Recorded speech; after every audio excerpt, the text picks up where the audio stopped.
Christ does not want to be a sign on the door. He wants to be sitting in the seat behind your door.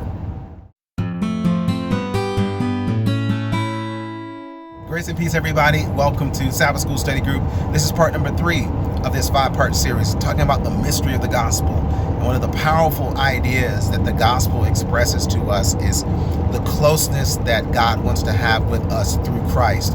And Christ dwelling in our hearts, that's the seat, that's the place, that's the throne that's built for him. And it's really where he wants to be.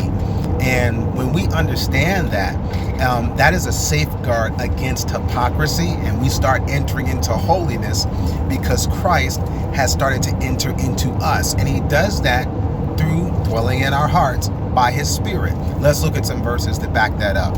Ephesians chapter 3, verse 16 to 17. Here's what it says: that he would grant you, according to the riches of his glory, to be strengthened with might by his Spirit in the inner man, that Christ may dwell in your hearts by faith, that ye, being rooted and grounded in love.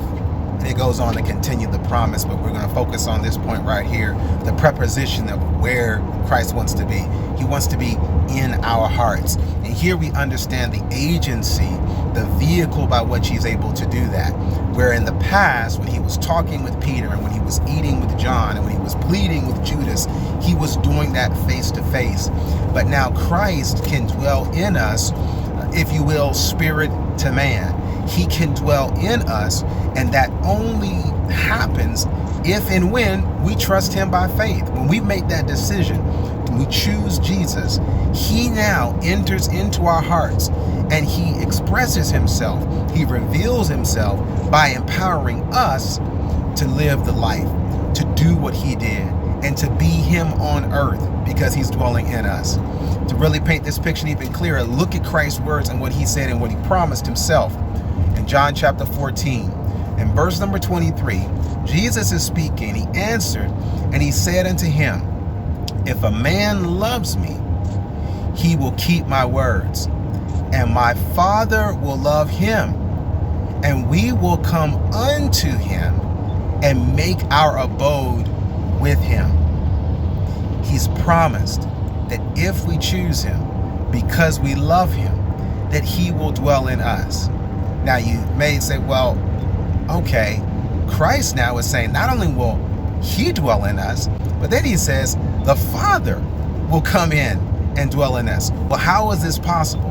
Unpack this promise by looking at one more verse in John chapter 17. It's here in John chapter 17, verse number 23. He says, I in them and thou in me, that they may be made perfect in one, and that the world may know that thou hast sent me and hast loved them as thou hast loved me. Here it is. Christ says, I'll dwell in them by his Spirit. And he says that he will have the Father in him. So when we have Christ, we get the best of both worlds. We get the Father and the Son because the Father is in the Son. We have an opportunity to live the life, but we can't do it on our own. It's not like when you cook, you know how when you're cooking a recipe and you'll have the book in front of you, and at some point you got to take your eyes off of the recipe, right? Because if it says 1 cup of this, 2 tablespoons of that, you actually have to go and measure that cup or go and measure those tablespoons. So there's this kind of this back and forth where you're looking here, then you're going there. And a lot of us live the Christian life like that. We look at what Jesus, right, is and what he did on the earth, and we look at the dish, and we go about whipping up the recipe. Even when we read the scriptures, we'll take the scriptures and we try to whip up the recipe, going back and forth between trying on our own and trusting in him. You can't do both. The way it works is to trust in him. And what he's promised to do is that when we trust him, he will come into us. He's the one who says, if you focus on me, I'll fill you. But he can't fill us if we're focusing on him and then on someone else, especially if that someone else is us. And so this is what has helped me and what has grown me in my faith, to see that the power is in his presence. But that presence is only if I believe the promise.